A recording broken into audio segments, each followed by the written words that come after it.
Om Namo Bhagavate Vasudevaya. Om Bhagavate Vasudevaya.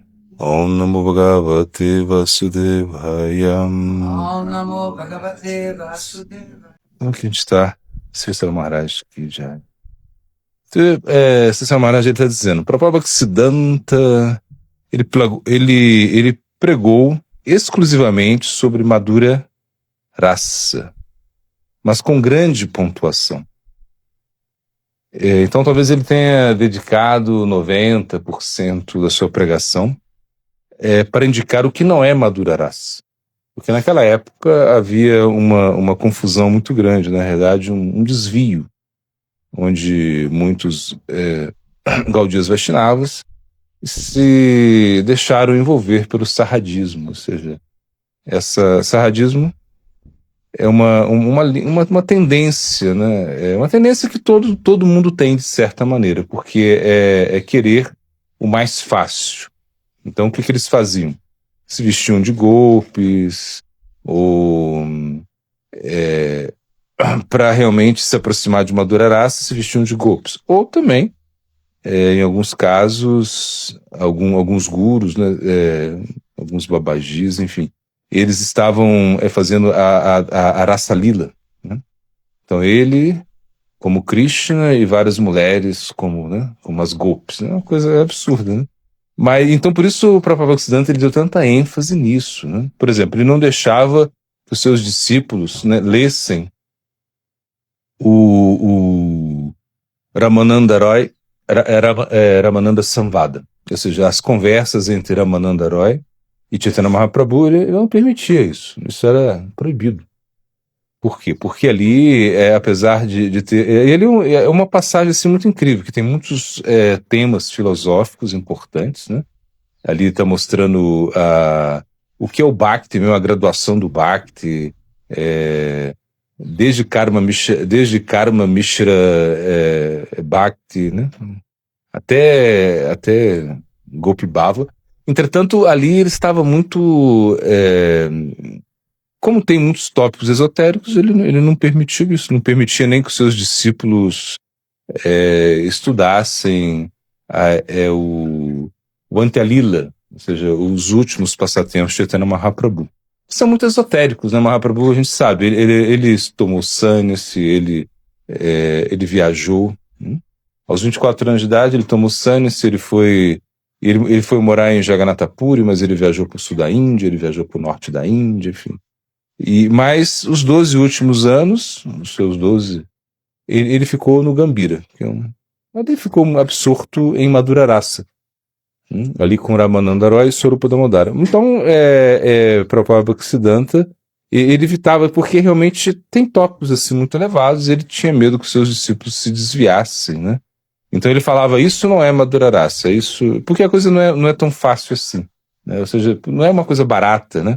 É Madhura Rasa. Então para você desenvolver esse sentimento assim, amoroso com Cristo, ou seja, onde você vai se transformar numa gopi, imagina? Você vai ser uma gopi. Você vai ser, sei lá, uma manjari.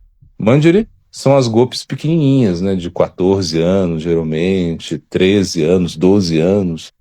Tem a sua idade fixa no mundo espiritual. Então Prabhupada Bhaktisiddhanta, ele tinha medo que isso desviasse os seus discípulos. Então por isso ele não falava muito de Madhura Rasa, né? E ele estava querendo o quê? Limpar o terreno desses conceitos equivocados, né? Por isso ele escreveu, né? Pujara Ragapata Gaurava Bange Matala Harijan Visharange. O que significa isso? Significa que ele disse que ele colocava o Raganuga Bhakti, ou seja, essa devoção espontânea, sobre a sua cabeça, ou seja, respeitando muito isso. Ele não estava querendo que isso fosse uma coisa barata. E ao mesmo tempo ele estava construindo um templo de mármore, ele estava pregando, ele estava andando de automóvel. Imagina, andar de automóvel na Índia, em 1930, sei lá. Era uma coisa absurda, assim, porque eram poucas pessoas que tinham automóveis naquela época. E ele estava andando de automóvel, era um sannyasi, ele vestia, em algumas situações, assim, de encontros, alguma coisa assim, ele vestia seus sapatos de couro, o seu casaco, sei lá, era um casaco assim super chique para aquela época.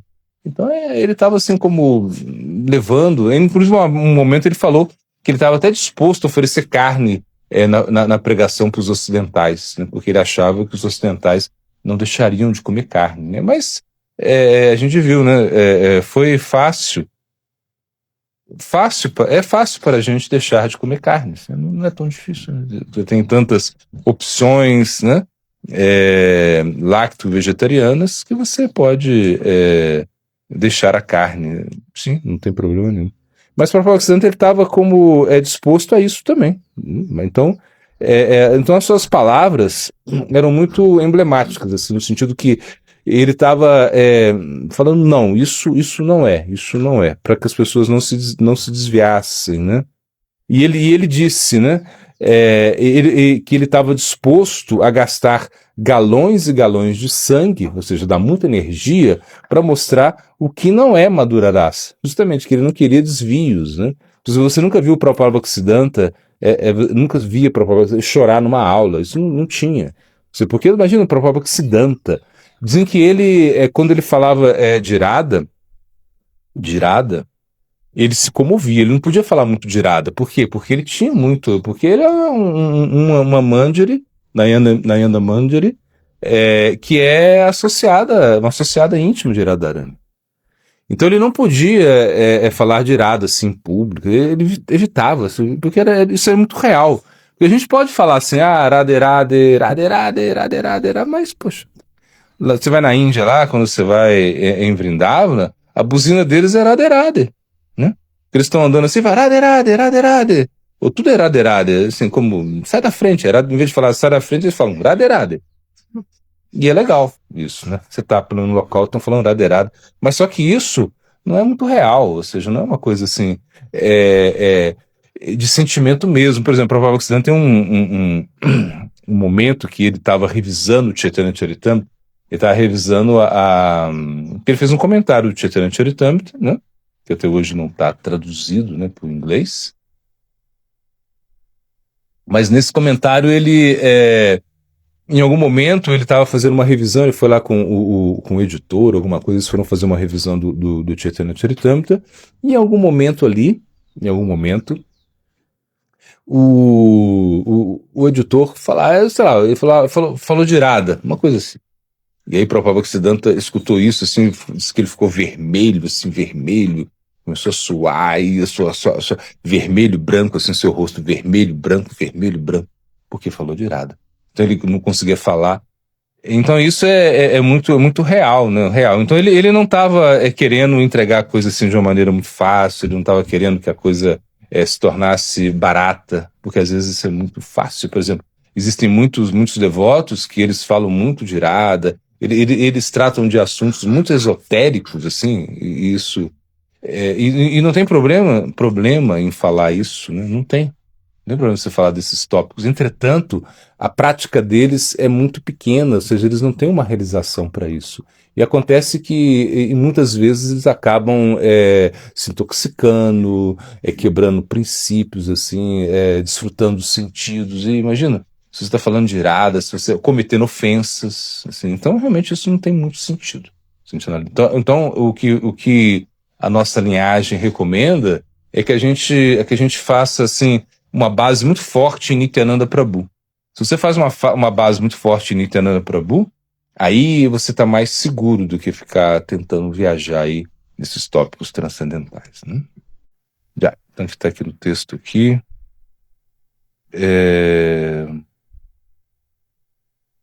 Bom, eu estava falando aqui, está explicando o Guru Darshana, né? Guru Darshana. O que é Guru Darshana? É você ter a verdadeira visão do Guru. Porque o Guru, ele não é uma pessoa. O Guru não é uma pessoa. Você vê o Guru, claro, ele é uma pessoa também. Ele é uma pessoa.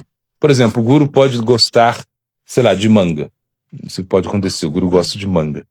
E isso é um aspecto relativo do Guru. Agora, um verdadeiro Guru, né, porque o Guru é um Vaishnava, significa que se não tiver manga, ele não vai morrer. Ele não vai ter uma depressão, ele não vai que ele vai, né, sei lá, ficar triste porque não tem manga. ele aceita o fato de não ter manga. Por quê? Porque um dos versos que marca o aspecto do guru, qual é? É Bhatya Vega, Manasaha, Kroda Vega, Diva Vega, Darapasta Vega. Etam Vega de Ovishahita dirá, Sarvam Apinam, Siddhim, Saciato. Ou seja, esse verso, ele trata o aspecto do guru. Então o guru ele tem que ter os sentidos controlados, ele não pode ficar falando qualquer coisa, né? Ele não pode ficar ferindo as pessoas, assim, você não vê um guru fazer isso, né? Ficar ferindo as pessoas, assim, de graça. Claro, às vezes o guru tem que falar forte em algumas situações, isso é normal, mas porque ele tem que corrigir também, mas não é que ele tem que ficar ferindo todo mundo, não é isso, ele não tem que fazer a vida das pessoas pior do que já está. Não, o guru não tem que fazer isso, né? Ele tem que ajudar as pessoas, dar auxílio. Então, Bhatya Vega, ele tem que ter a mente controlada, ou seja, a mente do guru não pode ficar aí como. Eu falo de guru, a gente está falando de Diksha Guru, Siksha Guru, né, preceptores védicos, pessoas que estão ensinando o conhecimento, né? Então, e claro, e nós também, ou seja, se você está aí na consciência de Krishna já há alguns anos, você tem que estar indo para esse lado. Se não é que você vai iniciar discípulos, mas você vai ser uma pessoa que inspira a devoção. E você inspira a devoção com a sua própria prática. Você não pode, você falar uma coisa e você fazer outra, não funciona. Então você tem que, por exemplo, quando a gente fala, a gente tem que ter fé, a gente tem que confiar em Krishna. E é verdade. Ou seja, isso é muito importante pra gente. Confiar em Krishna. Se você não confia em Krishna, você não vai confiar em ninguém. Se Krishna não te proteger, ninguém vai te proteger, né? Anukulyasha Shankalpaha Pratikulyasha Varjanam. Né? Ou seja, Krishna Varnam, ou seja, quando você entende, né, que Krishna ele vai te proteger, ele vai te manter, Gopitrit Varanam Tata. Ou seja, ele vai te manter, ou seja, você começa a aceitar coisas favoráveis, a rejeitar coisas favoráveis, e depois Krishna vai te manter. Ou seja, ele vai te proteger. Essa é a ideia, a gente precisa entender isso. Que no momento da dificuldade, a primeira coisa é falar o nome de Krishna, você vai pensar em Krishna, né? Aí a gente vê até pela nossa cultura cristã, a gente vê assim, quando acontece alguma coisa, os devotos falam, Nossa Senhora, Jesus, Nossa Senhora é muito comum. Mas não é Nossa Senhora, gente. Assim, nada contra a Nossa Senhora, que ela é uma expansão de Radharani, mas é Krishna, Gauranga, Mahaprabhu, a gente tem que pensar nesse sentido, né? Eu lembro uma vez aí, tá lembrando aí do o Bhumi aí, né, nosso amigo, o Bhumi, o sábio, né? E ele, Bhumi é o nome que a gente, né, entregou para ele. E ele, desde o início, desde quando a gente foi lá por outro sítio, era uma outra fazenda que a gente tinha lá, que era bem longe daqui, ele apareceu lá, né? Enfim. A gente se conheceu em São Lourenço e ele estava lá. Ele já foi lá ajudar a gente, enfim. Mas o que aconteceu com a gente, uma história assim que ele tá aí, ele foi testemunha, não é história minha, mas é uma coisa que aconteceu mesmo, né? Não estou inventando nada, ele pode confirmar. A gente tinha um carro muito velho, que era rural. O rural era de 1973, um Jeep. Eu tinha uma rural, um carro assim muito antigo, né? E a gente tinha ganhado esse carro, e tinha um devoto, estava dirigindo o carro, e a gente ia pregar em São Lourenço, tudo, e a gente estava no carro. De repente, a gente estava lá pro lado do Mato Dentro, né? Era no Mato Dentro, ali, São Lourenço, Caxambu, que é um bairro que tem lá, rural, e a gente foi, teve uma descida muito forte, assim, era uma descida muito forte, e de repente a rural, ela foi descer, um carro muito pesado mesmo. É um carro tão pesado que não adianta freio de mão. Se puxava o freio de mão, não adiantava nada. O carro continuava andando. Aí tinha que botar um toco ali, era um carro pesadíssimo. E aí o carro começou de repente ele começou a embalar e o devoto começou a ficar. Eu tava na frente, aí tava o Bhumi atrás e tava o Guru Das também, se eu não me engano. E de repente, nesse momento, o carro embalou, começou a embalar, e o devoto falou, não tem freio, o freio acabou, não tem freio. Começou a batizar assim, e o carro começava a embalar. Era uma descida muito forte, a rural começou a fazer curva. E eu falei, coloca a reduzida, que reduzida Esses carros ele tem um mecanismo que é reduzido, que reduz o carro, né? Que é um carro muito forte. E aí ele tentava colocar reduzido, que não é uma coisa manual, é uma coisa mecânica, né? Imagina. E ele tentava colocar a reduzida não entrava. Só para ter uma ideia, a reduzida ela só entra nesses carros, a reduzida só entra com o carro parado, né? Porque ela não, e para entrar reduzida, você tem que dar uma ré, dá para frente, dá uma ré, vai para trás, assim, e aí você vai tentando, aí entra. O negócio muito arcaico. E o carro tava descendo, e eu falei, coloca reduzida. E o devoto, assim, não vai. E eu, nesse momento, eu falei, nossa, vai dar problema, né? E aí eu comecei a orar pra Tula, orar pra Cristo, assim, orar, assim, orar muito forte, assim, porque era a nossa vida, sei lá o que aconteceu, um carro pesado, a gente sem segurança, é uma coisa que poderia matar todo mundo, né? Ou causar um acidente muito grande. E aí, no momento, assim, aí eu peguei a reduzida assim, enfiei a reduzida. Plam! Assim, não sei como. E aí o carro foi. Bum! O carro foi pra trás. Aí depois tu desceu assim. Bum! Aí todo mundo assim. Eu falei, vamos pro mecânico. Né? A gente foi pro mecânico. E a gente foi pro mecânico. Quando a gente chegou no mecânico, né? O mecânico era até um conhecido assim da família. E ele falou assim, ele falou o quê? Aí eu contei a história, ele falou assim: olha, isso foi milagre, foi Deus. Por quê? E a reduzida não entra com um carro um carro a 40, a 60, 80 quilômetros que estava. Um carro desse, a reduzida não entra de jeito nenhum. Isso foi um milagre. Ele falou assim, isso é um milagre. Assim, ele ficou assim emocionado. Ele falou assim, é um milagre, é um milagre, é um milagre. Né? Tô contando isso por quê? Porque nesse momento, era um momento assim que a gente estava se refugiando em Krishna mesmo, ou seja, não tinha outra coisa mais para se refugiar, não tinha mais o que fazer, não tinha mais nada. Então, nesses momentos, é um momento que você entende, né? Entende que tem que se refugiar mesmo, você não tem mais nada a fazer. Né? Então, na realidade, quando nós desenvolvemos essa noção, qual a noção que nós desenvolvemos? Uma noção é que Krishna ele vai sempre nos proteger. Ou seja, que nós dependemos de Krishna, que nós não dependemos de nada mais nesse mundo material. Ou seja, claro, porque você depende de coisas desse mundo material também. Por exemplo, você vai viajar para a Índia, não sei. Você vai entrar no avião, né? E aí você tem que confiar no avião, tem que, sei lá, você tem que ter uma fé no avião, você tem que ter uma fé que foi feita todas as vistorias, que o piloto não vai pirar lá, ficar maluco e sei lá, que não vai entrar um terrorista. Né? Você tem que confiar, você vai e confia, né?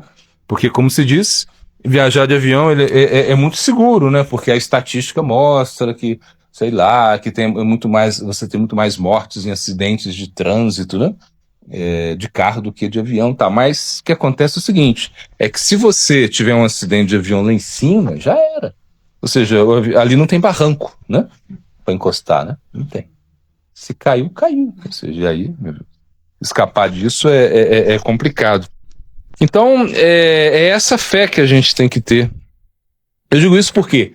Porque muitas vezes a gente perde a fé, a gente se desespera, a gente quer resolver as coisas assim, sei lá, no braço, e sei lá, brigando, e a gente entende que, olha, existe uma coisa superior aí que tá movendo tudo. A gente tem que confiar nisso. Se a gente não confia nisso, você acaba se desesperando muito por coisas que não têm tanta importância assim.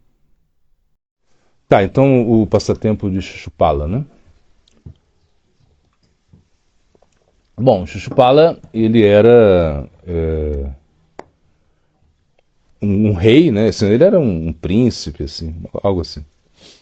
E ele na realidade, Shishupala, quem é Shishupala? Shishupala, ele é um dos porteiros de Vaikunta, né? Os porteiros de Vaikunta que caíram, né? Que caíram do mundo espiritual. A gente sabe que do mundo espiritual ninguém cai do mundo espiritual, mas às vezes acontece, né? Porque Krishna, ou seja, eles estavam lá, né? Os porteiros estavam lá e de repente os Kumaras foram entrar em Vaikunta e eles estavam nus, eles eram criancinhas, né? Andavam nus e quando eles foram entrar lá, os Jai Vijay não deixaram eles entrar, porque, enfim.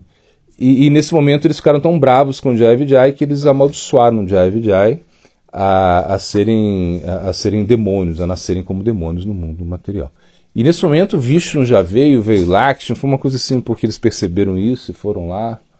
E aí quando os Kumaras também entenderam que quando o Senhor Vishnu fala, olha, eu ofendi vocês, me desculpem, então eles entenderam o quê? É que eles eram associados, né, de Vishnu. Era a mesma coisa, ou seja, não tinha diferença entre ele e Vishnu, uma coisa assim. Então eles ficaram assim com muito remorso, assim, enfim, mas afinal que essa maldição aconteceu e eles tiveram que nascer três nascimentos, tiveram 3 nascimentos demoníacos, né?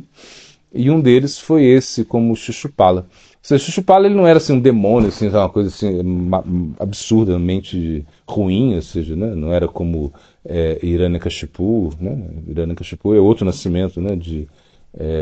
Desses porteiros Hiranyakashipu e Hiranyaksha. Mas Shishupala ele era um príncipe, assim, ele tinha um parentesco com Krishna, né? De certa maneira. E ele estava como num papel assim de muita animosidade com Krishna. Ele tinha muita, sei lá, inveja de Krishna. Ele era muito, ele sempre assim, porque o que aconteceu foi o seguinte: Shishupala ele tinha sido, como era? É que Shishupala Rukmini era a irmã de Rukmi, que era tipo um rei. Eles eram tudo reis, assim, enfim. E ele tinha prometido a mão de Rukmini para Shishupala. Ele falou, não, era tudo prometido, já estava tudo assim, mas Rukmini, quando ela gostava de Krishna, uma coisa assim. Ela tinha ouvido falar de Krishna, aquela coisa. Então Rukmini ela manda uma carta para Krishna, através de um brahmana, para que Krishna raptasse ela. Porque isso não estava fora do Dharma, não estava. Ou seja, se Rukmini saísse fugida com Krishna, se ela saísse, abandonasse a família, ela estaria quebrando os princípios dharmáticos. Mas como ela pediu para que Krishna raptasse ela, então era diferente. Então porque isso era o tipo de um casamento que era um casamento entre kshatriyas, um casamento meio Gandharva, um casamento assim que é um casamento permitido, que um rei, sei lá, um guerreiro podia raptar uma moça naquela época, né? Podia raptar uma moça e se ele derrotasse as pessoas, ela tinha que casar com ele. Bom, isso eram tempos védicos, isso era possível. E ela escreveu para Krishna, assim, para que Krishna raptasse ela. E ela ia casar com Shishupala. Então, sei lá, dias antes, uma coisa assim, Krishna vai lá e sequestra Rukmini, eles fogem, enfim. E Shishupala ficou muito bravo, muito bravo mesmo com isso. E ele já tinha uma certa inimizade com Krishna. E a mãe de Shishupala, ou seja, Krishna falou para a mãe de Shishupala.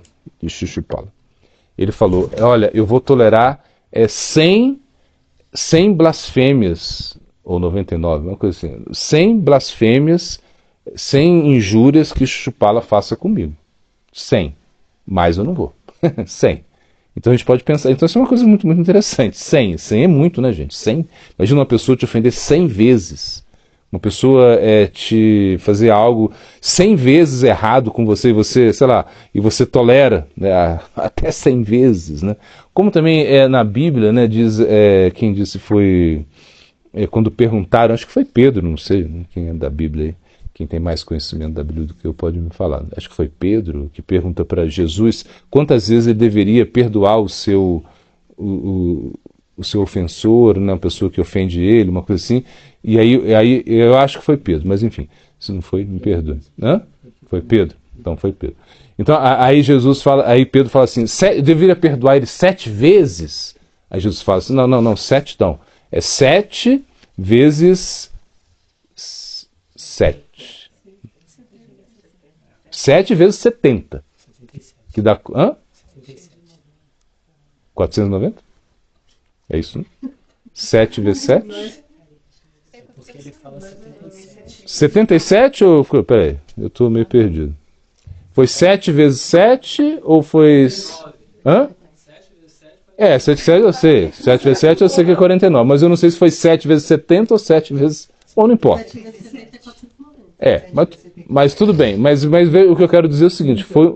Foram muitas vezes. Então o que ele falou é o seguinte: muitas vezes você deve perdoar, né? E Krishna também está falando. Krishna falou 100 vezes, uma coisa assim, que ele ia tolerar 100 vezes, mas não ia.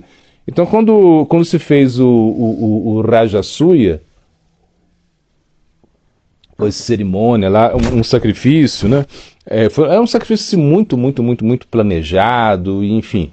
E ao final no final do sacrifício, você tem que homenagear uma pessoa. Ou seja, a pessoa mais elevada da Assembleia tem que ser homenageada.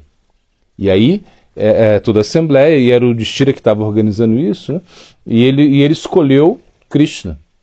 E quando ele escolhe Krishna, a Shishupala ficou muito nervoso, né? A Shishupala levantou e começou a falar um monte de coisa, um monte para Krishna, um monte, e Krishna estava ali, tolerando. E ele falou muitas coisas assim estranhas de Krishna. Ele ofendeu muito Krishna ali. Todo mundo queria pegar ele, né? Todo mundo com a espada na mão para cortar a língua dele, coisas assim. Mas Krishna não deixava, assim, e tolerando.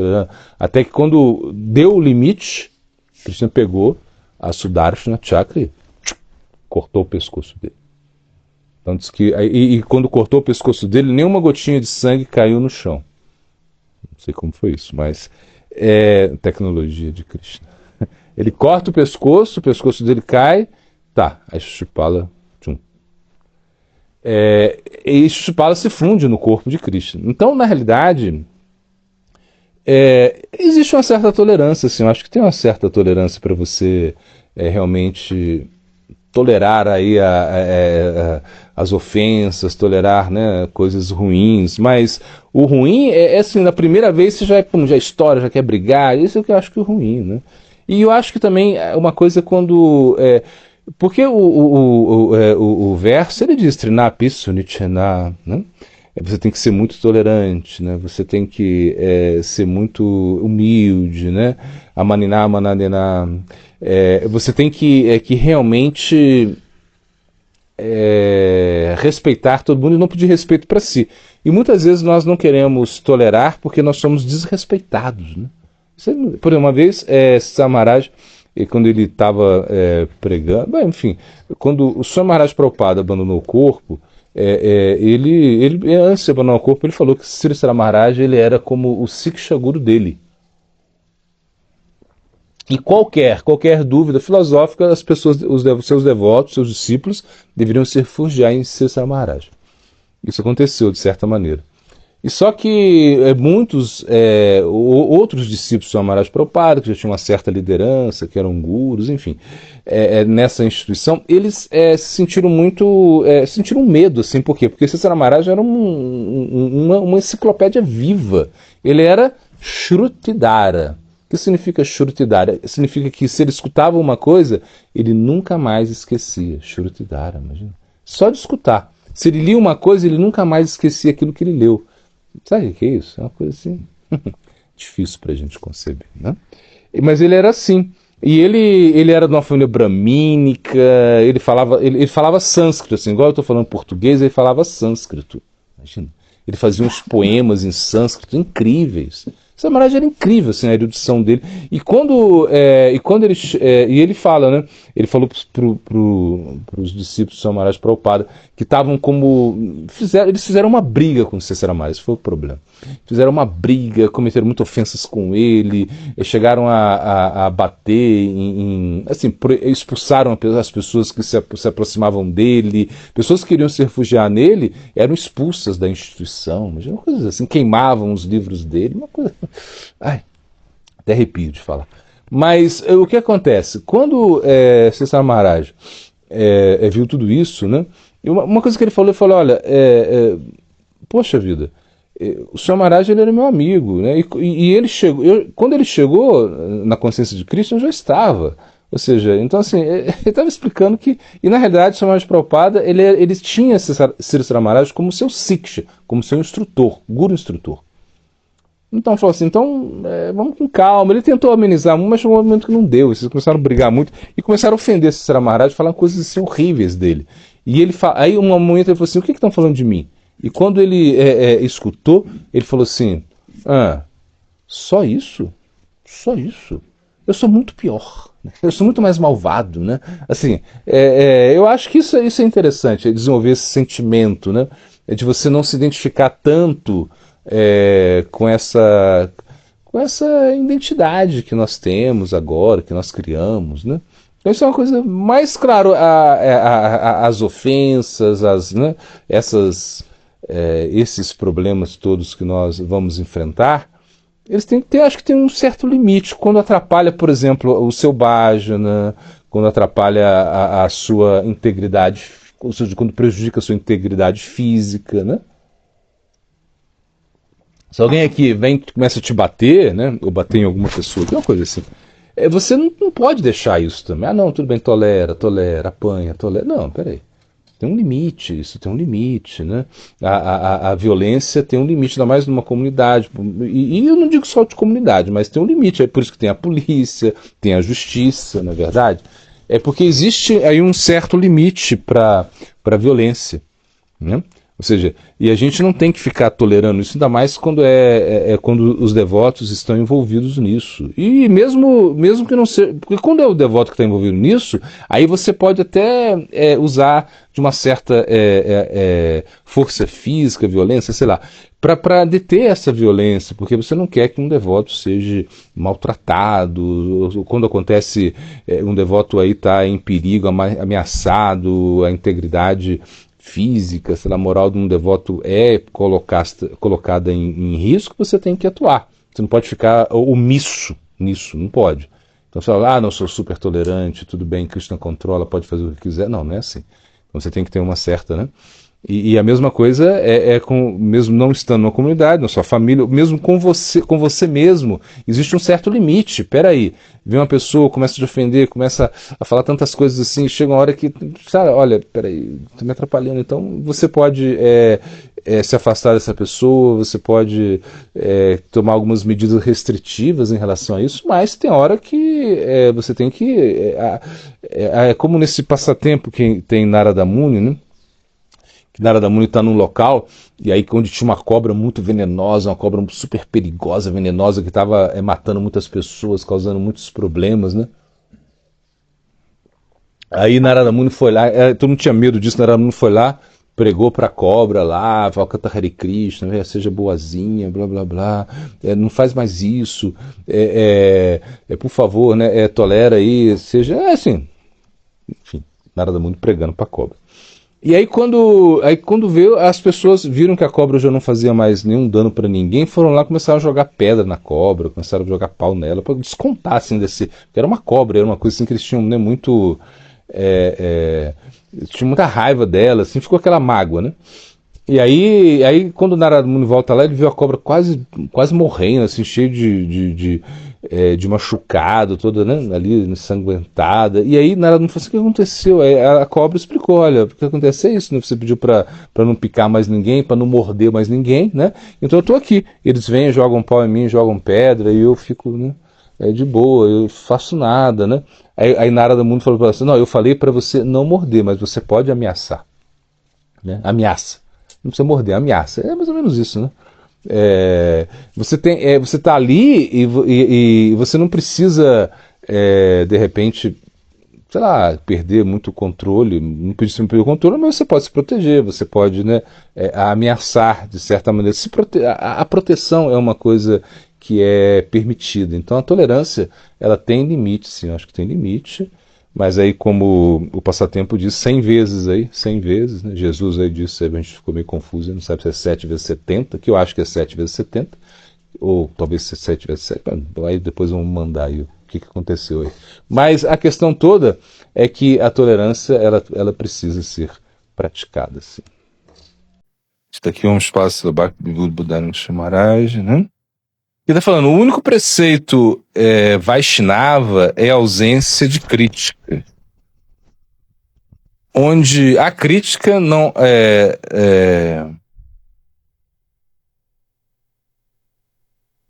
onde não há críticas, não existe disputas nem hipocrisia, né? Porque na realidade a crítica ela vem de um sentimento que é inveja, né? Geralmente é isso.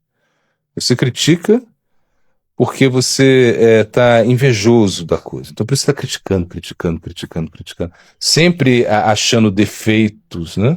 Você não consegue perceber as coisas boas das pessoas, né? Ou seja, se uma pessoa tem uma qualidade que seja, isso já é algo muito bom. Ou seja, e a gente não, a gente está aí sempre preocupado em criticar. Ver o defeito, né? Ver o defeito. Você não consegue ver as coisas boas. Por quê? Porque é uma mentalidade de mosca. Já viu a mosca? A mosca ela só está procurando o quê? O que a mosca procura? O mel? A flor? A mosca já viu as moscas na flor? Quem viu aí? Que as moscas estão lá nas flores, buscando as flores. Não. É a mentalidade de mosca, só procura coisas onde tem sangue. Se tem sangue, a mosca vem, não é verdade? Imagina. Se tem excremento, a mosca vem. E a abelha é o contrário, a abelha só vai nas flores, assim, a abelhinha na flor, que coisa mais linda, né? Maravilhosa. Mas as moscas estão aí. Então indo nas coisas desagradáveis. E a nossa mente, ela está indo nas coisas também desagradáveis. Por isso a notícia ruim é a notícia que faz sucesso, na verdade. Ou seja, se acontecer uma coisa ruim, você já você fica como, né? Excitado, né? Excitado, é o que eu falo. Quando acontece alguma coisa ruim, sei lá, aqui a gente vê isso, né? A gente vive numa comunidade, quando alguma coisa ruim acontece, todo mundo fica aquela coisa assim, agitado, e a gente acaba desfrutando disso, né? A gente acaba bebendo, desfrutando das situações ruins. Isso é devido à inveja. Então a inveja, ela vai gerar crítica, ela vai gerar disputas, né? Ou seja, a gente não consegue realmente deixar essa propensão que está relacionada à hipocrisia, porque a hipocrisia significa que você tem o desejo de enganar os demais. Isso é hipocrisia. Então nós deveríamos abandonar isso. A hipocrisia deveria ser deixada de lado. Esse é o ponto. A hipocrisia. Hipocrisia significa o quê? É que você pensa diferente daquilo que você diz e da maneira que você atua. Isso é hipocrisia. Então a gente deveria eliminar esse comportamento. Um Vaishnava, ele nunca é hipócrita. Ele pode ser débil. Ele pode ter debilidade, mas não hipocrisia. Se ele tem hipocrisia, é um problema muito sério. Então se você é um brahmachari, se você é um sannyasi, você não pode ter hipocrisia. Né? Você pode chegar e aí, imagina, eu sou um sannyasta, daqui a pouco estou começando a ver coisas no YouTube aí, conversando com mulheres no Facebook, sei lá, coisa absurda, ninguém tá vendo. Não, que isso, absurdo, né? Se você é um brahmachari, é 100% brahmacharin, não sei, 100% para Krishna mesmo. Isso tem que ser, ou seja, porque você se dedicou a servir de maneira exclusiva.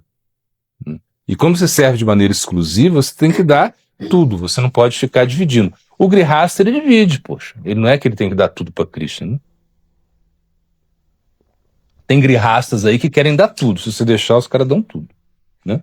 Mas não é assim, ou seja, mesmo Chaitanya Mahaprabhu, ele aconselhou a Shivananda Sena, parece, bom, enfim, acho que foi Shivananda Sena, a ter um certo, porque ele gostava muito de ajudar os devotos e tudo, ele falou, não, peraí, você tem que guardar um pouco para você também, uma coisa assim, né? Então, um Grihasta tem que ter a sua, sei lá, a sua reserva, né? Ou seja, ele tem eu digo o seguinte, que ele tem que se preocupar com a família, esse que é o ponto. Ele tem que manter a família dele, e quando ele mantém a família dele, ele pode ajudar a família de Krishna, ou seja, porque um Grihasta também ele tem a tendência a ser muito egoísta, né? Então, pensar no seu filho, na sua casa, na sua mulher, na sua comida, então é complicado. Inclusive, na cultura védica, é comum que o Grihasta, quando vai comer, ele abre a porta e começa a gritar, prachada, gente, comida aqui. E se tem alguém perto, ele tem que alimentar essas pessoas, né? E o preceito é o quê? Que ele alimente e que ele não come enquanto as pessoas comam. Inclusive os animais, ele deve alimentar os animais primeiro, os cães, sei lá, uma coisa assim. É uma questão da cultura védica. A cultura védica é muito interessante nesse sentido, né?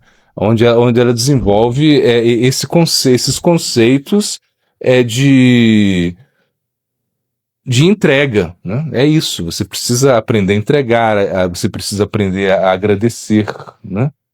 Mas se existe crítica, se existe hipocrisia, se existe inveja, a coisa começa a ficar podre. Ou seja, ainda que tenha uma casca lá, por dentro fica podre, né?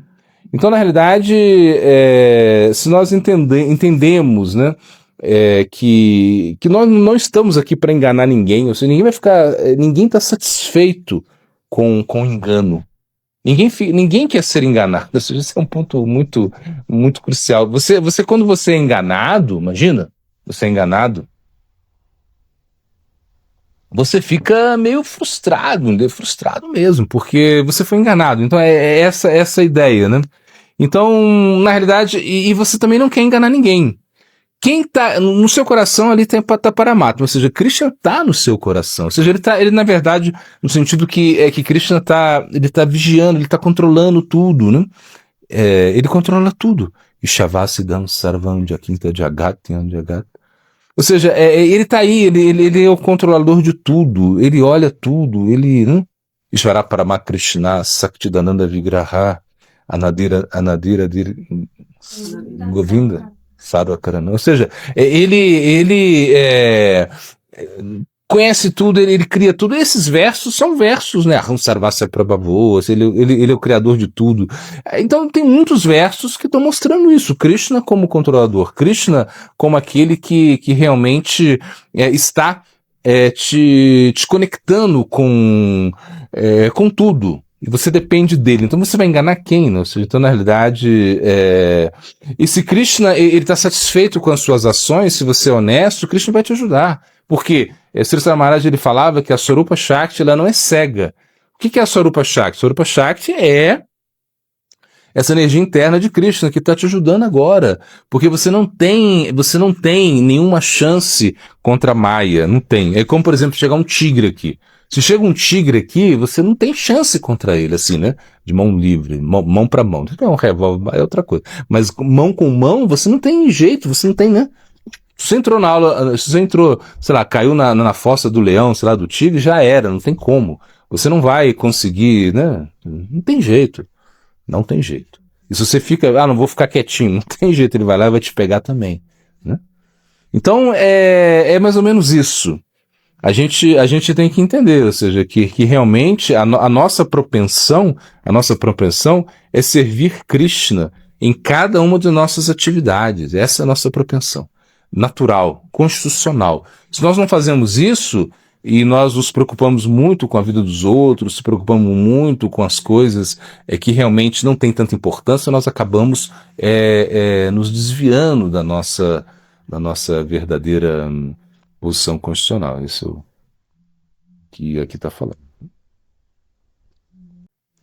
Então eu quero falar um pouquinho sobre Smarana, e me perguntaram um pouquinho como Smarana pode funcionar na nossa vida. Ou seja, na realidade, o Bhakti, ou seja, quando nós estamos praticando o Bhakti, as três atividades principais do Bhakti é Shravana, Kirtana, Vishnu e Smarana. São as três principais. Ou seja, que você tem que escutar, né? Que você tem que lembrar, cantar e lembrar. São as três principais. Então, no início do processo, você escuta. Então, você escuta Harikata, você lê o Srimad Bhagavatam, você lê o Chaitanya Charitamrita, enfim. Isso é uma maneira de trabalhar Shravana, você ouvir, né? E quando você ouve com o coração. Você não ouve com os ouvidos, e você não ouve, e você... Por quê? Porque o Shabda Brahmana, ou seja, esse som transcendental, ele entra no nosso ouvido e vai para o nosso coração, aonde ele realiza essa transformação da nossa vida, né? E claro, por exemplo, quando nós pensamos em Kirtana, ele é muito poderoso, Kirtana. Por quê? Porque o Kirtana, você pronuncia em voz alta. Quando a gente pensa em Kirtana, você está entendendo o quê?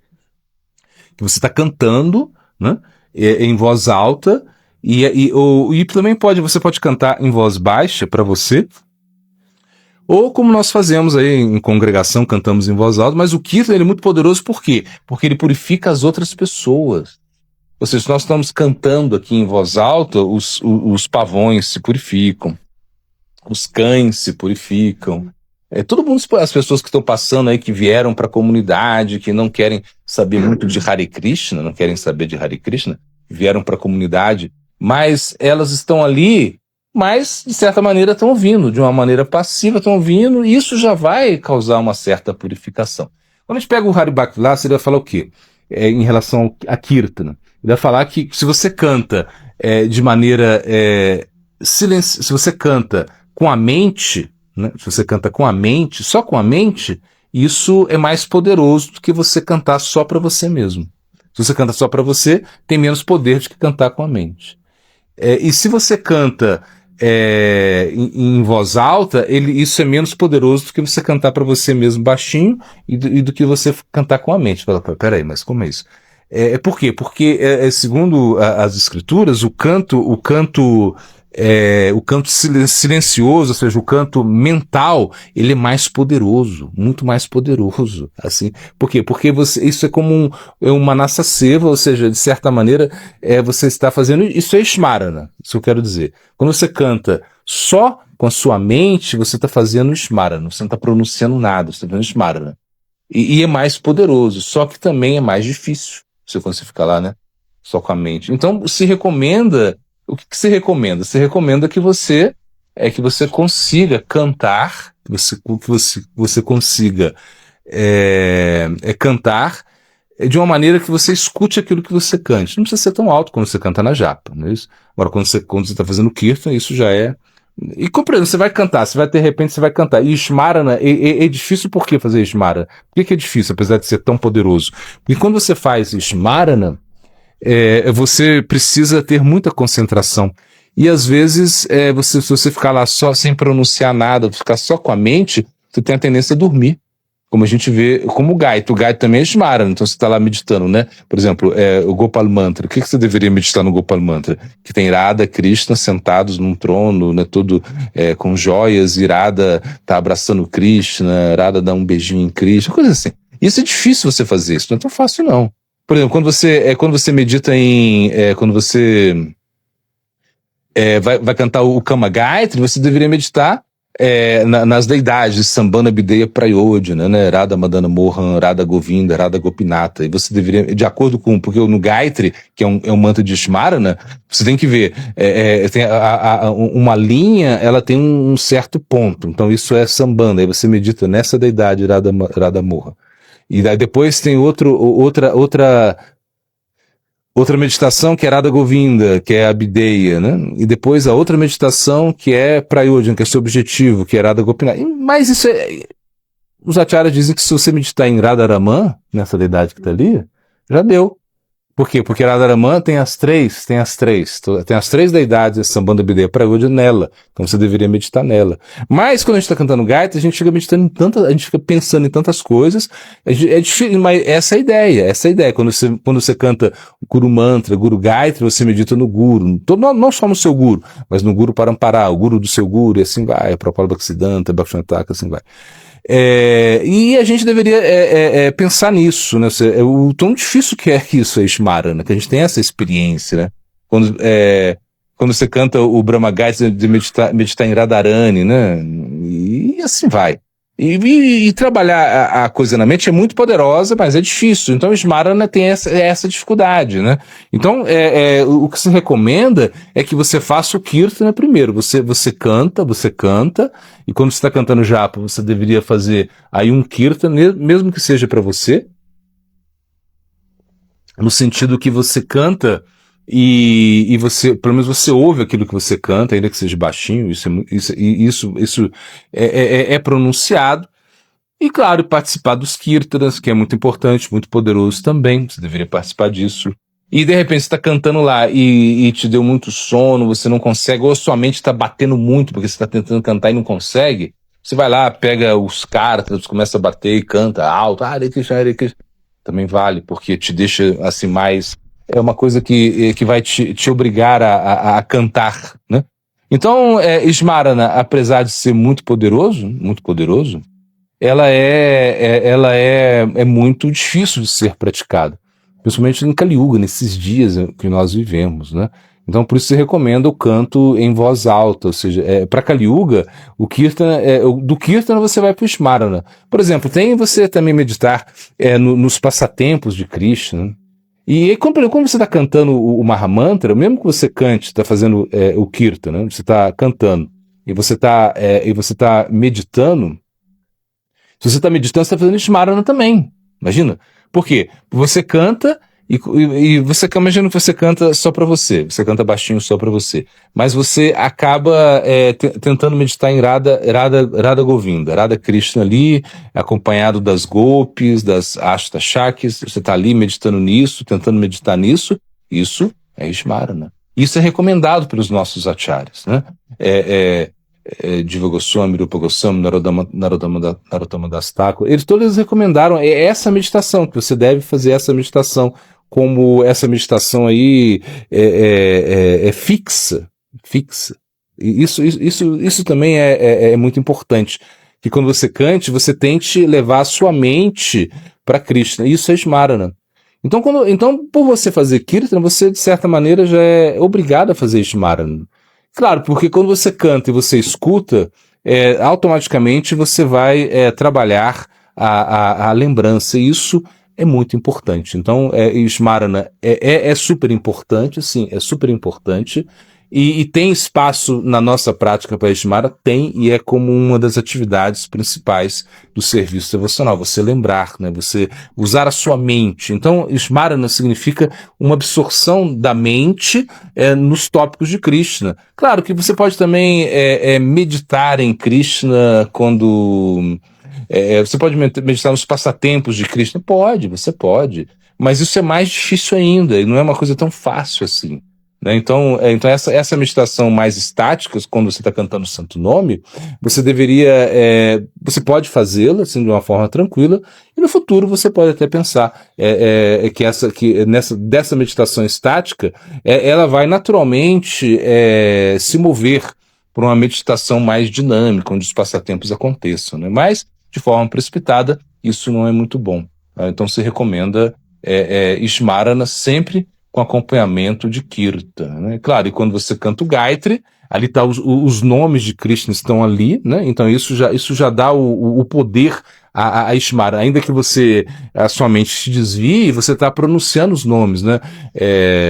De Krishna. E esse caso, porque o Gayatri, ele está no caso dativo, ou seja, você está implorando a misericórdia, né? Você está suplicando, né, a ajuda. Isso é o caso dativo, e por isso você está pronunciando os nomes de Krishna, e isso tem muito poder, né?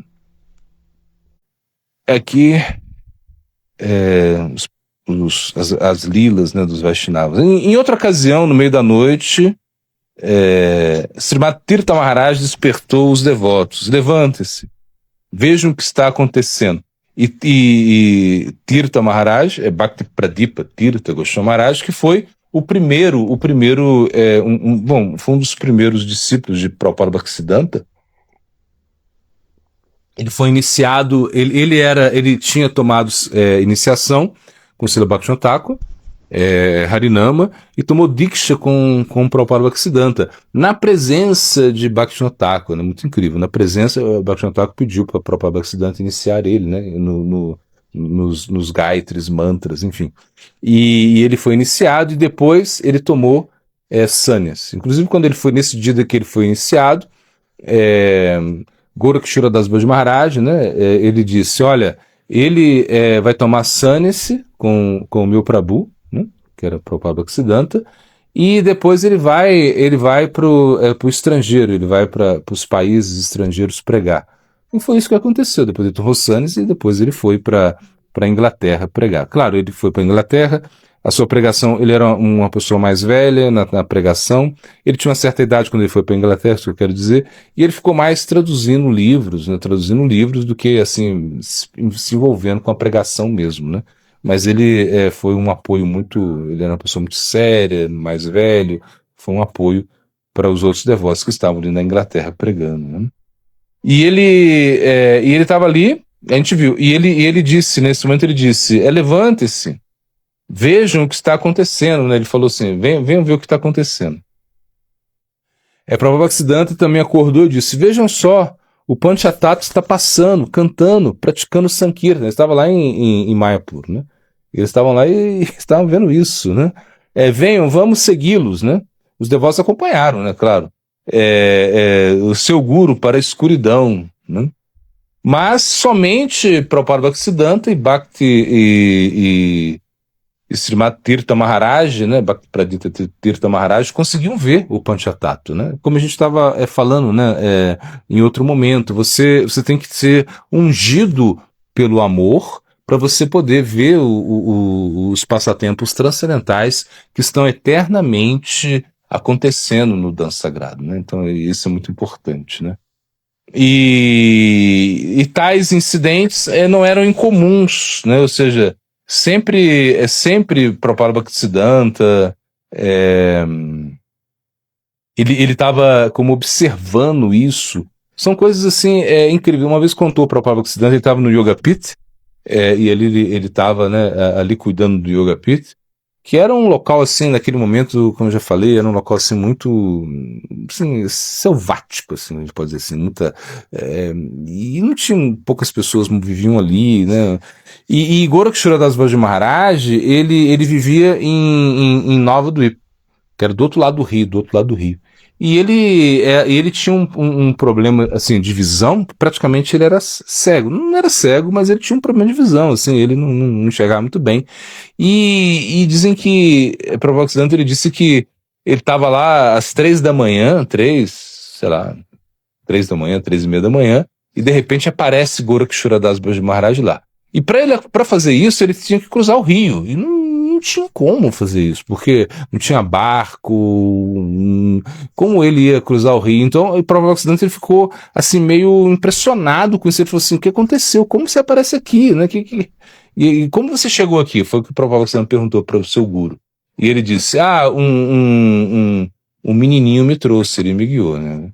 Krishna guiando o Gorakshora Das Baji Maharaj para encontrar com o Prabhupada Bhaktisiddhanta. Imagina. Então, porque esses devotos que são esses devotos puros, esses devotos que estão em conexão com Krishna o tempo todo, de mente, coração, eles conseguem perceber aquilo que nós não percebemos. Então, a visão deles é uma visão transcendental, uma visão que nós não temos. Então, não adianta de forma artificial a gente tentar forçar a barra, né? Você vai no dança sagrado, você vai em Vrindavan, você viaja pra caramba, gastou muito, chega lá, você não viu foi nada. Assim, você não viu nada. Claro, você se purificou, isso é verdade, você teve associação com os sadhus, você tem que ir mesmo, mas você não viu nada. Não é que você sentiu o dança sagrado, porque não é assim que se sente o dança sagrado, não é assim que se sente, não é assim que você percebe aquilo que está acontecendo no local sagrado. Então, por isso, nós temos que ser muito cientes, né, da nossa posição agora, uma posição de muito engajamento na prática. A gente tem que dar muita importância a cantar o Santo Nome, a seguir a instrução do Guru, do Vaishnava, de escutar Harikatha, de ler as escrituras, de fazer serviço. Isso é realmente mais poderoso do que a gente pensar assim, eu vou ao dança sagrado e já me purifiquei, agora sou... Não, isso é uma ilusão. Na verdade, isso não existe. A purificação, ela vem pela sua absorção em bhajana, e é o bhajana, a prática espiritual, que vai revelar para você o dança sagrado.